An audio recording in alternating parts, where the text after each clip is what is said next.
इनका एक और प्रश्न है कि पवित्र नदियों में सिक्के डालने की कोई धार्मिक मान्यता है क्या? मान लो गंगा जी हैं, यमुना जी हैं, 1 रुपए का आटा ले लो और घोर करके उसको ऐसे गोली गोली बनाओ और डाल दो, तो उसमें मछली है, कछुआ है, वो पालेंगे। रुपया डालने की कौन सी बात है? अरे रुपया के किसी के को वस्तु पदार्थ खरीद के दे दो, रुपया गंगा जी में यमुना जी में डालने की जरूरत है? कोई शास्त्र आज्ञा नहीं है, ये सब मनमानी आचरण है। जो डालते तो मैं मना करता हूँ कि भाई क्यों डाल रहे, तो वो बताते नहीं है, बोले तुम्हें क्या मतलब है, सब डाल दे। हाँ, नहीं, आजकल लोग मनमानी करते हैं। हम कहते हैं गंगा जी, यमुना जी, इनमें जैसे आप है ना, 1 रुपया, 2 रुपया, 4 रुपया का आटा ले लो और उसकी गोली गोली बना के डालो, तो छोटे छोटे जो जल जंतु होते हैं वो खाएंगे, प्रसन्न रहेंगे, उनका भरण पोषण होगा। रुपया डालने से किस काम में आएगा? हम तो देखा है केसी घाट में वो लड़के जो होते हैं ना, वो गोल गोल वो चुंबक, हाँ, रस्सी में 3-4 बाल के ऐसे डालते हैं यमुना जी में, और चिपक के निकल आते हैं। से दिन भर लगे रहते हैं जहाँ ज्यादा यात्रियों का आवागमन होता है। हमें लगता है ऐसा करे, 1-1 रुपया अगर तुम्हें दान करना है ना, तो तुम एकत्रित कर लो, एक गोलक बना लो, 1-1 रुपया। अब 100 रुपया है, 100 रुपया का हरा चारा लेकर गाय को डाल दो, या 100 रुपया किसी बीमार आदमी के काम में दे दो, या 100 रुपये का भोजन किसी को पवा दो। गली कूचे में बैठे हुए ऐसे लोग गरीब हैं जो हम पर दया करने के लिए बैठे, भोजन पवा दो। ऐसे रुपया फेंकने से क्या फायदा है जी। माधव वशिष्ठ जी महाराज जी कह रहे हैं कि जो श्री जी को पोशाक धारण कराई जाती है उसमें क्या सावधानी रखनी चाहिए? जैसे गर्मियां आ गई हैं तो गर्मियों में क्या उनको भी श्री जी को सुखद होना चाहिए और हवा लगनी चाहिए। ऐसे वस्त्र जैसे हमको अनुकूल, भगवान की सेवा कैसे कहते हैं? देह भाव से। भगवान की सेवा कैसे करते हैं? जैसे अज्ञानी पुरुष अपने देह का पोषण करता है। अज्ञानी पुरुष जैसे गर्मी का समय है तो अपने शरीर के लिए कैसा वस्त्र धारण करता है, कैसा जल चाहता है, कैसा भोजन चाहता है, हमको ठीक वैसे ही करना है। जैसे देहा अभिमानी जीव अपने शरीर को सुख देने के लिए करता है, ऐसे अपने इष्ट के सुख के लिए करना चाहिए। लक्ष्मण जी के लिए आया है कि सिया राम जी की कैसी सेवा करते हैं, जैसे जीव अविवेकी पुरुष शरीर ही। जैसे अविवेकी पुरुष अपने शरीर को सुख देने के लिए, वही गर्मी, अब जैसे सर्दी है तो पानी को हम उतना ही गर्म करें, पहले अपने हाथ में डाल के देखें, फिर श्री जी को स्नान कराएं। अपने को जैसे गर्म कपड़े, तो कोमल और गर्म कपड़े श्री जी को। अब जैसे गर्मी आ गई है तो ऐसे कपड़े धारण करवाएं जिससे गर्मी न लगे श्री जी को, वस्त्र भी धारण हो और सुखद हो, स्पर्श में सुखद हो। पतले कपड़े हो और बढ़िया सुखद कपड़े हो, श्री जी को सुख मिले ऐसा। भोग लगाने में जैसे ऋतु फल है, जल है और शरबत है और फलों का जूस है, ऐसे अच्छे अच्छे भाव करके जितना पवाओगे उतने श्री जी प्रसन्न रहेंगे। महाराज जी एक इस प्रश्न व्यंग चल रहा है, तो महाराज जी जैसे जो श्री जी की पोशाक होती है वो क्या हम फिर से उनको धो के ही फिर डाला जाता है, या उसको रख दिया है फिर कभी भी डाल सकते हैं? नहीं, अगर धोने लायक हो, मान लो जिनके पास बहुत है तो 1-2 बार पहनाए फिर दे दिए, किसी को दे दिए, बकाया जो धोया भी जा सकता है। लेकिन ऐसे स्थानों पे धोया जाए श्री जी ठाकुर जी की कि जिसमें लघुशंका ना हो की गई हो, ऐसी जगह धोया जाए। जैसे हम एक तसले में धो लेते हैं, बड़े पात्र में धो लेते हैं, एक बार पानी से निकाल के जैसे धो के जैसे भी बने, और वो हम वृक्षों में डाल दें। भगवत वस्त्रों को संभाल के ऐसे धोया जाता है कि जैसे ऐसे प्रक्षालन किया गया, धोया गया। एक तो वहां ज्यादा उसमें साबुन और सब की जरूरत नहीं होती, साफ ही होते हैं। अगर प्रक्षालन पवित्र करना है तो जैसे पानी डाल दिया गया और नीचे पात्र रखा हुआ है, बड़ा टप रखा हुआ है, वो सब पानी टप में गया, टप उठाकर किसी वृक्ष के थाले में डाल दिया गया, जिसे किसी के पैरों के नीचे भी ना पड़े, बाथरूम में भी ना जाए। अब जैसे यहाँ वृंदावन है, यहाँ तो कोई बात नहीं है, ये तो भगवान का धाम है, यहाँ तो भगवान के धाम का पूरी भूमि सब चिदानंदमयी है, यहाँ तो कोई बात नहीं। लेकिन गांव गली में सावधानी इस बात की रखें। पर जी एक बार जो पोशाक धारण करा दिया, अगर गंदी नहीं है तो हम उसको संभाल के रख दें और फिर धारण करा फिर, हाँ, फिर ऐसा नहीं कि उसको धोना पड़ेगा या प्रसाद नहीं नहीं नहीं, ऐसा नहीं नहीं नहीं नहीं, ऐसा नहीं। और आभूषण का महाराज जी? हाँ, आभूषण तो आजीवन धारण करा सकते हैं, आभूषण तो आजीवन। केवल जो फूल आदि से बने आभूषण? हाँ, फूल आदि की जो प्रसादी है वो दोबारा नहीं धारण करा सकते हैं जी। पोशाक में रंग का महत्व होता है क्या? कोई रंग का महत्व नहीं होता। जब अपना जब रंग में मन आ जाए कि आज श्री जी को इस रंग का पहनाते, वही पहनाते हैं। कोई नियमावली थोड़ी श्री जी के लिए। हमारा मन आ गया हरी देखा तो आज हरित पहना देते हैं, आज लाल पहना देते हैं, आज काली पहना देते हैं, आज पीली पहना देते हैं। आए काले वस्त्र पहनते हैं। क्यों नहीं, अमावस्या को तो काले वस्त्र धारण करते हैं हमारे प्रिया प्रीतम, अमावस्या को तो काले वस्त्र धारण करवाते हैं प्रिया प्रीतम। अरे यार, अपने भाव के विषय है, उनको कोई कपड़ा चाहिए क्या? हमारे भाव जैसे बनते चले जा रहे हैं। वैसे गर्मी का समय था,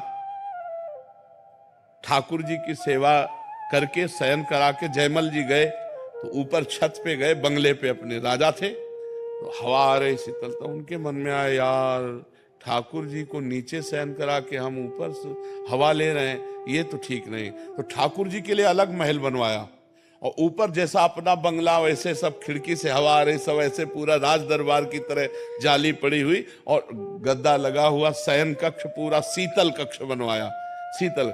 और रोज शाम के जाकर के प्रिया प्रीतम को शयन कराते, जो श्री विग्रह था चरण दबाते और शयन करा के आते और सीढ़ी हटा देते कि कोई वहां पहुंच ना पावे। उनकी पत्नी ने विचार किया ये क्या चक्कर है, रोज सीढ़ी लगा के ऊपर जाते हैं, अलग महल से पूछ सकती नहीं भयवश, उनका कुछ ना कुछ तो गड़बड़ है। उनको शंका हुई कि कुछ ना कुछ तो गड़बड़, मतलब किससे मिलने जाते हैं, क्या है व्यवस्था ऊपर, और किसी को जाने नहीं देते, स्वयं वहां की सेवकाई करते थे। जब सीढ़ी लगा, जब वो सो गए तो सीढ़ी लगाया, ऊपर गए तो उन्हें मूर्ति नहीं दिखाई दी, साक्षात प्रिया प्रीतम सोते हुए दिखाई दिए। ऊपर चढ़ के गए, दर्शन किए, कांप गए एकदम कि अरे मैं क्या सोचती थी, यहाँ तो प्रिया नीचे उतर करके आए। और दूसरे दिन कहा कि क्षमा कीजिए, हमें संशय था कि आप ऊपर, तो उनका ऊपर गई थी, क्यों गई ऊपर, तो उनका ऊपर गई, देखा प्रिया प्रीतम साक्षात सो रहे हैं, साक्षात प्रिया प्रीतम हो। तो गले लगा लिया कि हमको तो जीवन हो गई सेवा करते हुए, लेकिन तुम्हें भगवान साक्षात दर्शन दिए। भगवान तो भावना, प्रिया प्रीतम साक्षात उनको दर्शन इसलिए दिए कि मैं सेवा स्वीकार किए हूं। क्या भावना, यार हम तो खुले में सो रहे हैं, प्रिया प्रीतम नीचे सो रहे। तो ऐसे ही भावना, जैसे गर्मी का समय है तो रायवेल, गुलाब, कमल, ये फूल ले लिए और सैया लगा दी, रायवेल की बिछाए, ऊपर कमल की पंखुड़ियां, ऊपर गुलाब की, और उसके ऊपर प्रिया प्रीतम के लिए एक कपड़ा महीन बिछा दिया, सुगंध, शीतलता और प्रिया प्रीतम भावना। ये भावोत्सवेन भजताम रस काम धेनु।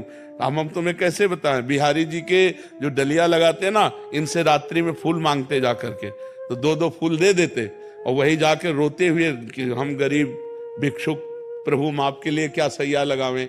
तो ऐसे ऐसे तोड़ के फूल दो चार और ऐसे करके, और जब श्री जी को शयन कराते तो ऐसा हृदय में लगता कि साक्षात श्री जी शयन कर रहे हैं। क्योंकि एक दैन्य भाव था, एक पैसा पास नहीं, मांग कर फूल लाए, तो जो भाव बनता था ना कि मुझ गरीब की प्रभु सेवा स्वीकार करो तो भाव अगर आप 4 गुलाब के फूल लिए और 4 पंखुड़ी ऐसे डाल दिए और भावना की कि प्रिया प्रीतम की मैंने सैया लगाई, तो प्रभु सैया को स्वीकार करते हैं।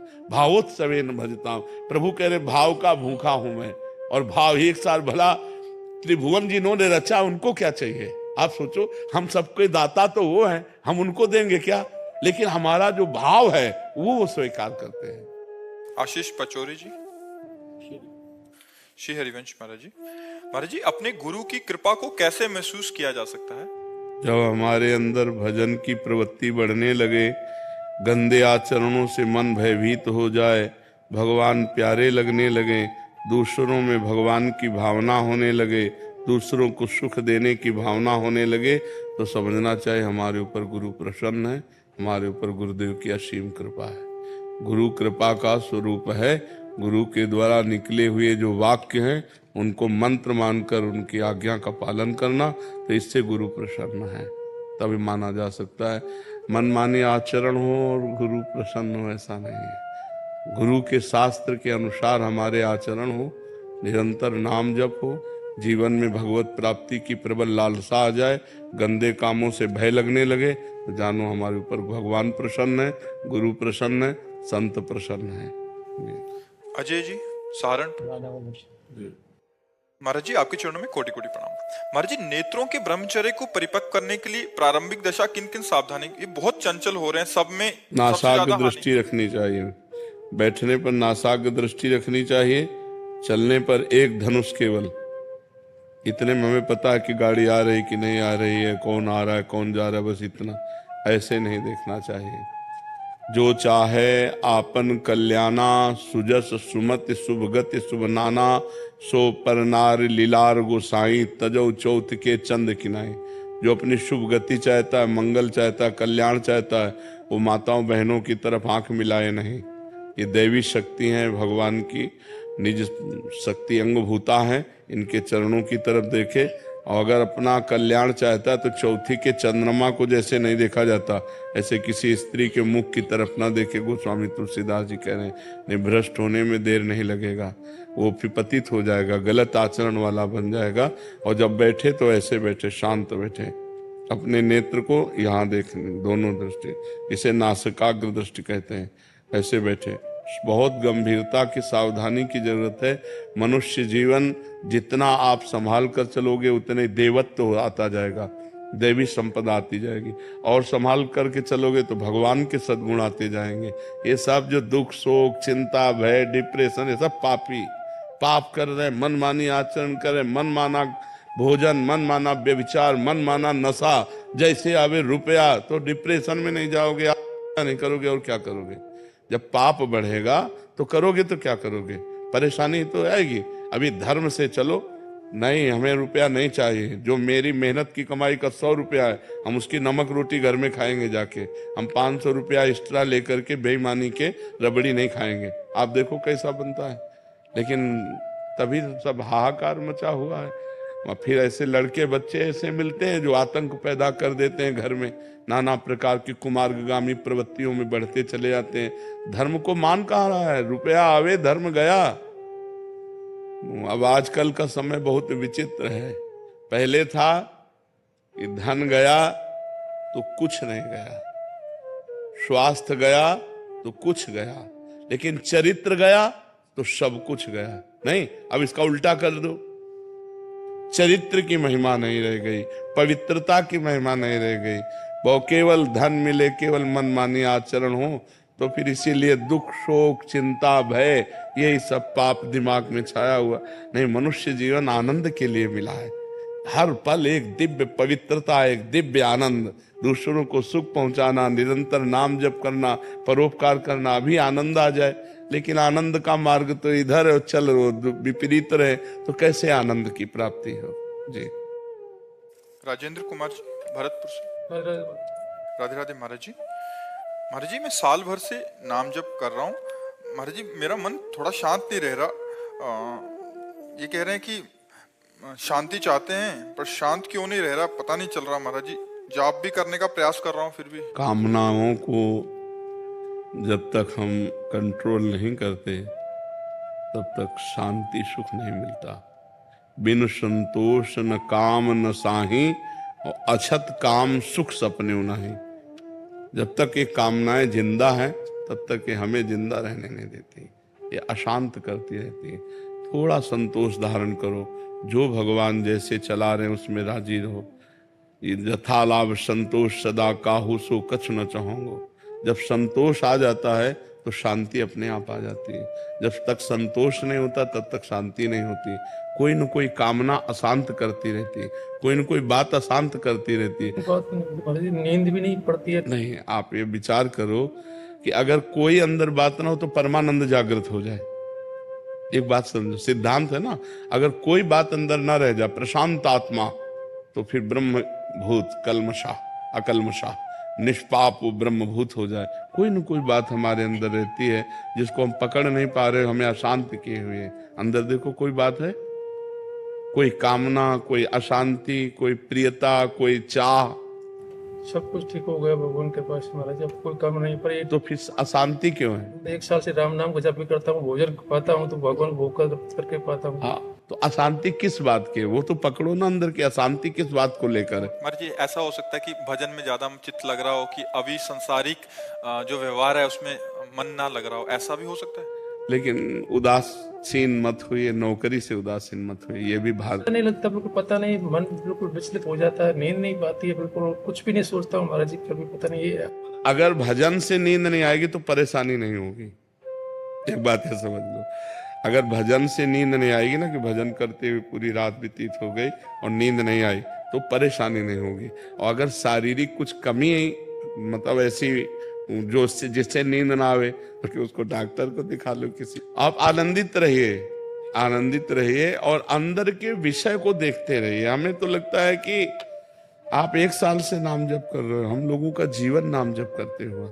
ये जरूर है, जैसे अब हमसे पूछो, हमारे मन की पूछो तो लगता बंद कमरा एकांत शांत, पर हमको ड्यूटी दी है भगवान ने, वो हमें करना है। अपने मन को रोक करके हम ये बात करते हैं, आपसे प्रश्न उत्तर करते हैं, आपसे बात।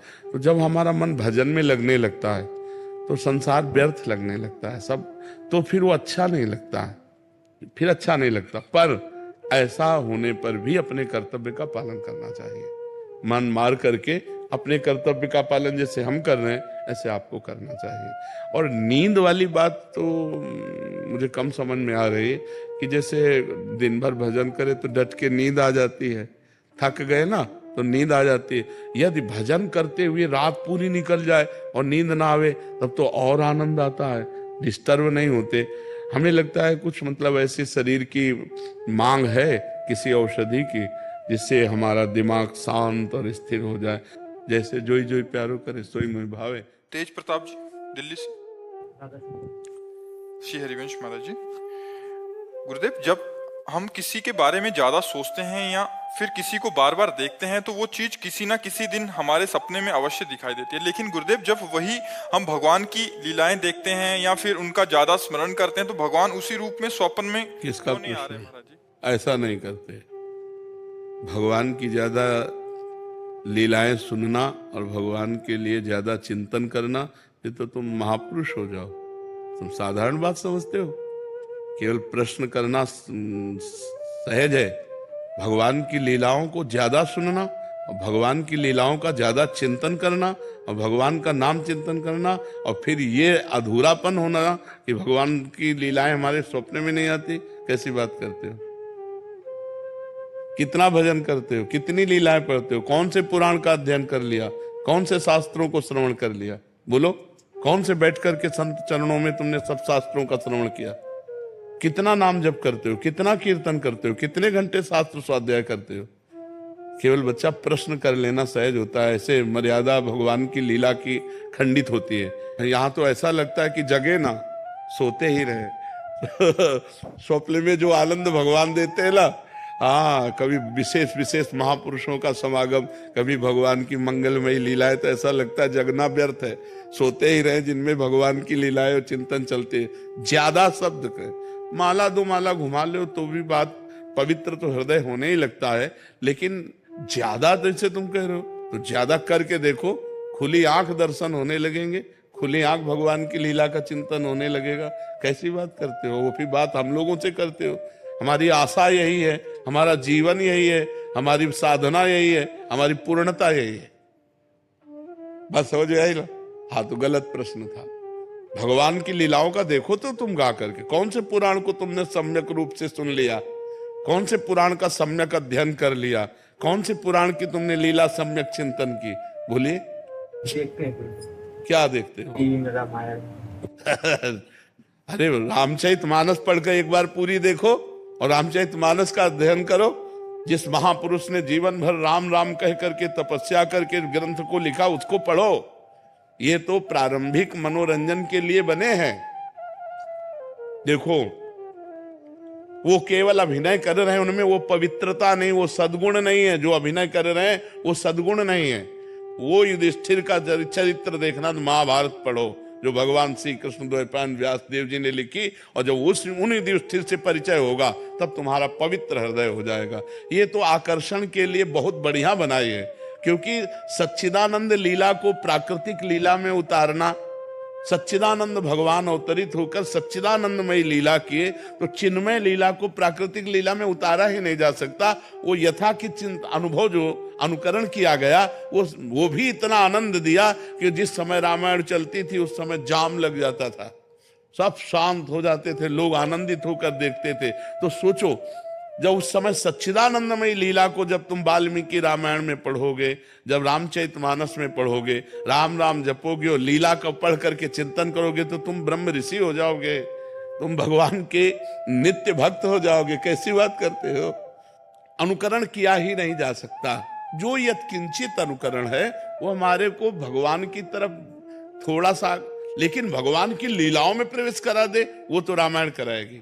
रामायण का रोज पाठ करो, रामायण की रोज चिंतन वृत्ति से आरती पूजा करो और भगवान का खूब नाम जप करो और भगवान की भक्ति करो, तब लीला में प्रवेश होगा। ऐसे ऐसे लीलाएं नहीं हैं, ऐसी लीलाएं उनकी तो बस ये है कि हमारे प्रभु का रोल कर रहे हैं, हमारे प्रभु के रूप में उस समय आए तो हमारे प्रभु का कोई भी रूप धारण कर ले तो हम जैसे संत भेष को प्रणाम कहते हैं ऐसे अपने प्रभु के रूप। लेकिन हमें जो लीला प्रवेश है वो रामायण महाभारत टीवी का देख के थोड़ी लीला प्रवेश हो जाएगा। उसके लिए तो साधना चाहिए, उसके लिए तो भक्ति चाहिए, उसके लिए रामायण पढ़ना पड़ेगा, भागवत पढ़ना पड़ेगा, महाभारत पढ़ना पड़ेगा, उसका चिंतन करना पड़ेगा, तुम्हें अपने चरित्र संभालने पड़ेंगे, तब लीला में प्रवेश होगा, तब स्वप्न में जागृत में लीला झलकती है। नेहा जी दिल्ली से। श्री हरिवंश महाराज जी, गुरुदेव आपके चरणों में कोटि कोटि प्रणाम। महाराज जी, यदि किसी का शरीर वृंदावन से बाहर छूटे लेकिन अंतिम संस्कार वृंदावन में किया जाए तो उसका भी कुछ महत्व? हमारी समझ में ज्यादा महत्व नहीं। अंतःमति सोगति, उस समय उसका चिंतन क्या था?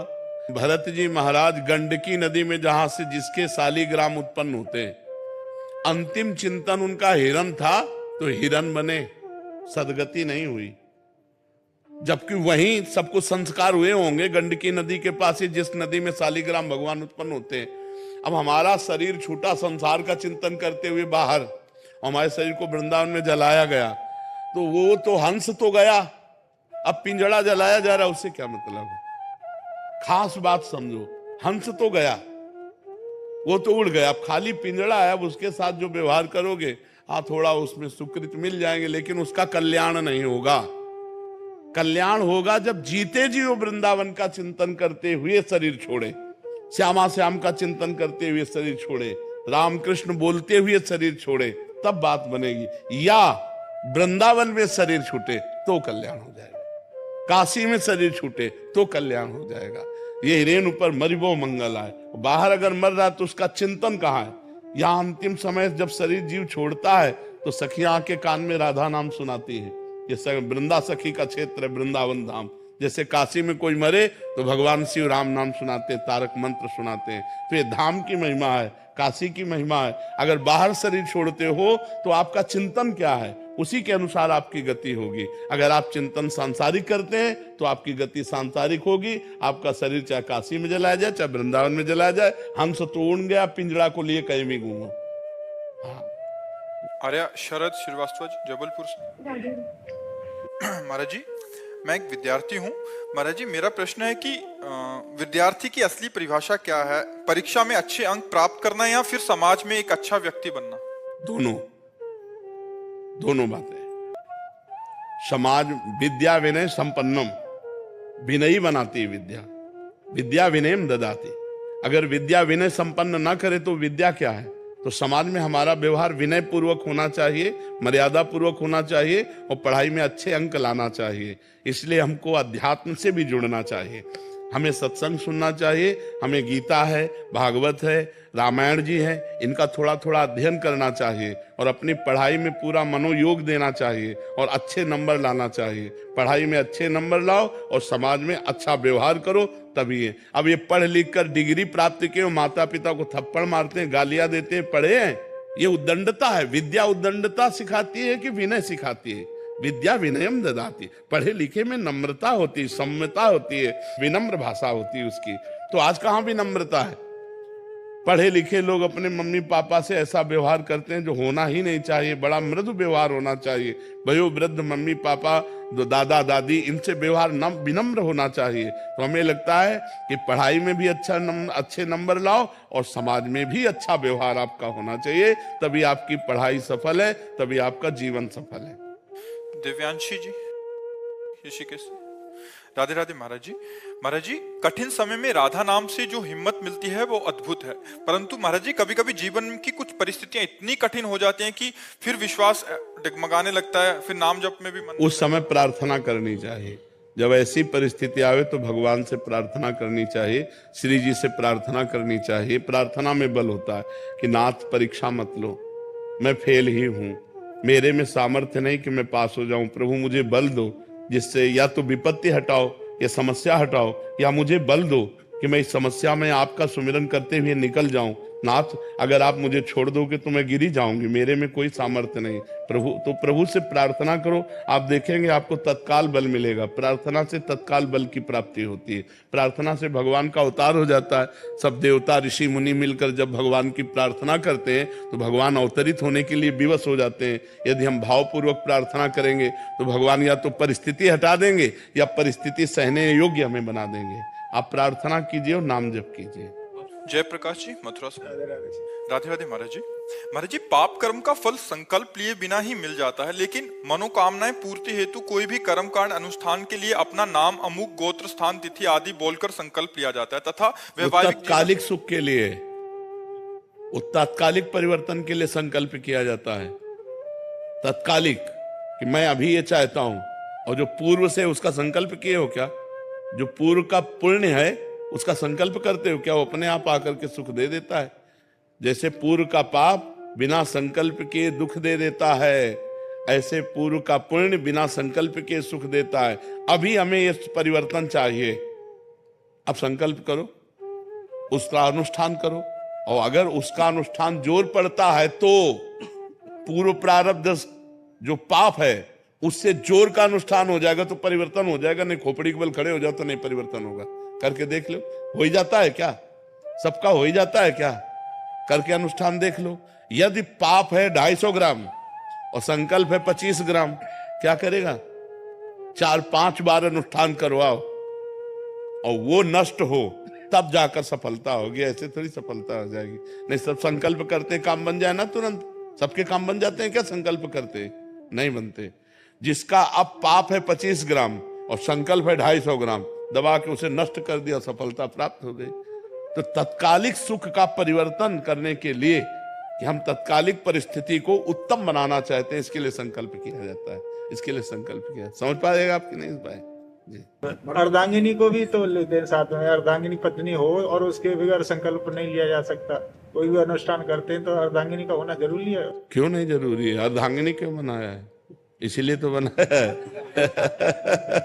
उसकी अनुमति जरूरी है। उसका देखो, जब राम जी सिया जी अंतर ध्यान हो गई ना भूमि पे, तो जब राम जी ने यज्ञ किया तो सोने की सीता बना करके वाम भाग में विराजमान किया। स्वर्ण की सीता वाम भाग में विराजमान करके तब यज्ञ किया। अर्धांगिनी इसीलिए अर्धांगिनी है कि उसके सत्संग में आने के लिए, जैसे आपके दर्शन करने गुरु जी के, तो अर्धांगिनी का आना जरूरी है साथ? नहीं, ऐसा नहीं, ऐसा जरूरी नहीं। ऐसा संकल्पित कार्य, जैसे हम यज्ञ कर रहे हैं, हम जैसे सप्ताह की भागवत कर रहे हैं, कोई अनुष्ठान कर रहे हैं, तो उसमें अगर वो नहीं आना चाहती है तो उसके लिए आसन जरूरी है। हाँ, उसका एक अधिकार होता है और आप जो पुण्य करेंगे उसको फल प्राप्त होगा। अगर वो आपके अनुकूल चलती है तो, अगर वो प्रतिकूल चलती है, आपकी अवहेलना करती है, आपका अपमान करती है, निरादर करती है, तो पतिव्रत धर्म में है ही नहीं, तो उसको कहां से प्राप्त हो जाएगा? लेकिन उसका अधिकार है, वो अर्धांगिनी है, और ऐसा चाहिए कि उससे अनुमति लेकर के ही धर्म कार्य किए जाएं। उससे अनुमति, उसको इस बात का अधिकार मिलना चाहिए अर्धांगिनी का, और उसको सोचना चाहिए कि मेरे पति हैं, मेरे भगवान हैं, मुझे पूरा इनका सहयोग करना चाहिए। दोनों प्रेम से चलना चाहिए। लेकिन ये आज बड़ा असंभव है। पूर्व की जिनको लड़का लड़की ने देखा नहीं, केवल घर वाले ब्याह कर देते थे, जब घर में आके देखते थे कि हमारा पति है, हमारी पत्नी है, तो जीवन में कभी नाम उच्चारण नहीं करती थी। धर्म की धज्जियां उड़ाई जा रही हैं। जो धर्म का सिद्धांत है उसकी धज्जियां उड़ाए। देवी देवता सब पूज के, ब्याह होने के बाद भी पूरे गांव की देवी देवता पूज के, गुरुजनों की आज्ञा लेकर तब गृहस्थ धर्म में उतरते थे। यहाँ जरूरत है नहीं, पहले ही बॉयफ्रेंड गर्लफ्रेंड है, पहले ही लिव इन रिलेशन है, तभी वो पति के साथ टिकती नहीं है। वो पति के और पति भी उनके साथ नहीं टिकता हुआ। और तो आजकल तो बड़ा विचित्र हाल है कि किसी की गृहस्थी पवित्र जुड़ जाए और आजीवन निभ जाए, ये बहुत बड़ी बात है।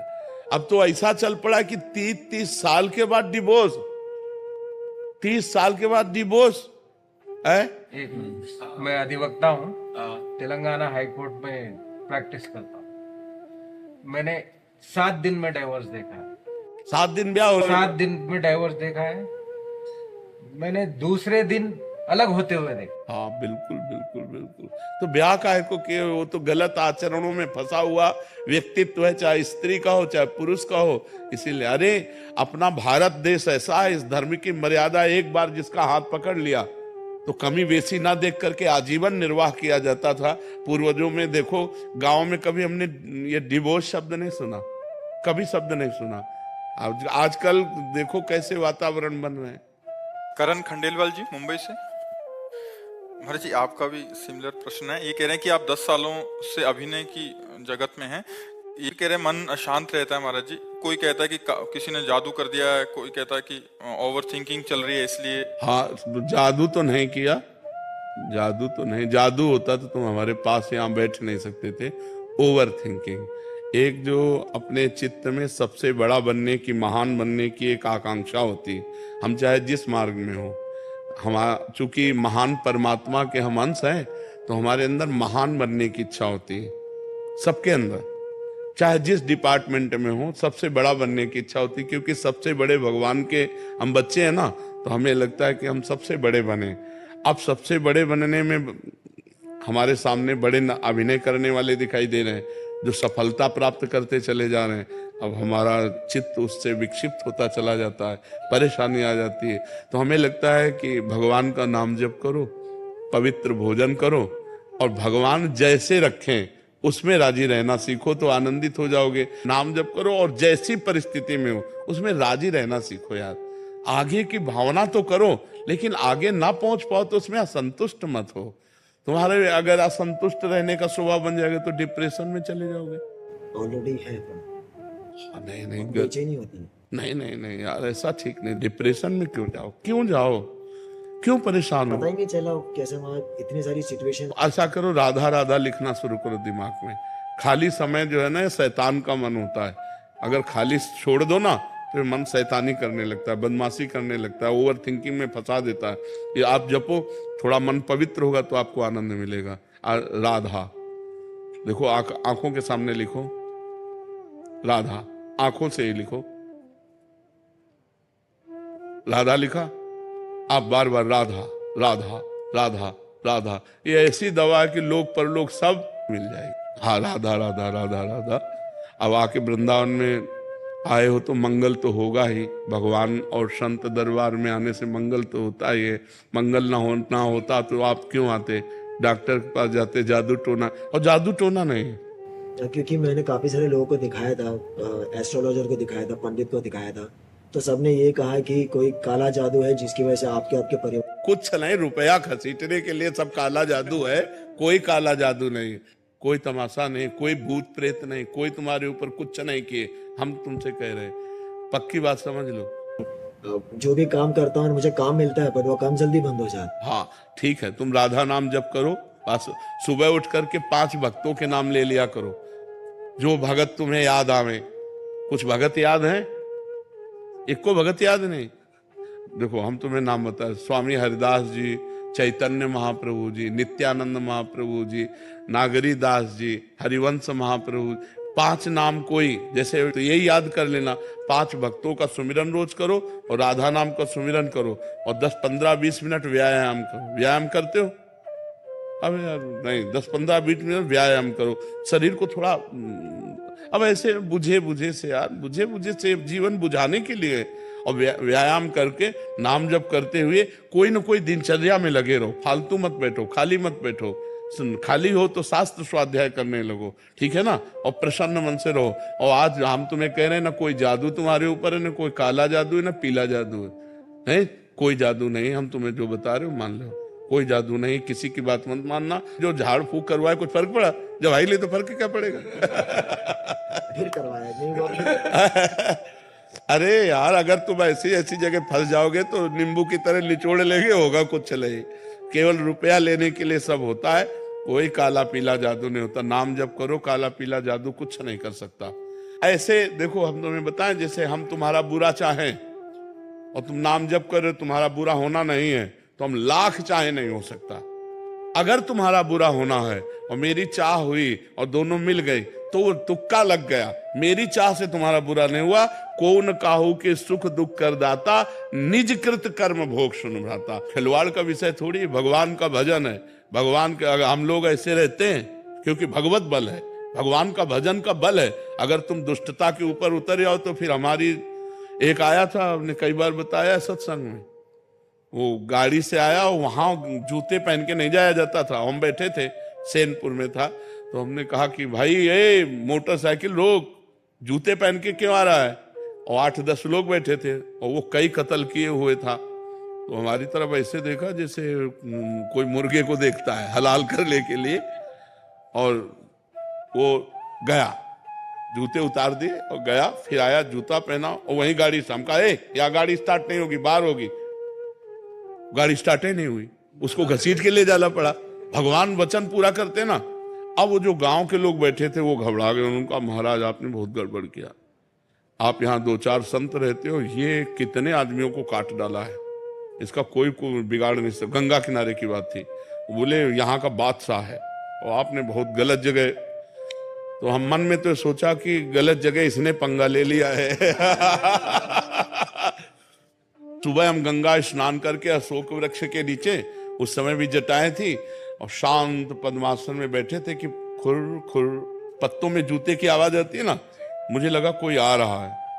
तो तुरंत कनेक्शन लगा हमका, कल वाला वो पुरुष तो नहीं है। तो ऐसे देखा तो वही था। एक बार मन में, मनुष्य होने के कारण एक बार मन में ऐसा लगा कि यार अच्छा विघ्न उपस्थित हुआ। वो नजदीक आया, बोले ए बाबा जी। हाँ भाई। उसने चाकू निकाली, इतनी बड़ी चमचमाती सामने रखी, बोले इसको जानते हो? हाँ, चाकू कहते हैं।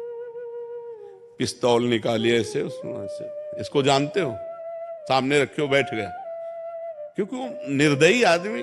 अच्छा, हम अकेले, वो न डंडा ना कुछ, हमारे पास तो डंडा भी नहीं, कमंडल रखा था गंगा जल का। हमको अब दिखा चुके, बोले हमका कमंडल का ढक्कन खोला, हमका इसको जानते हो?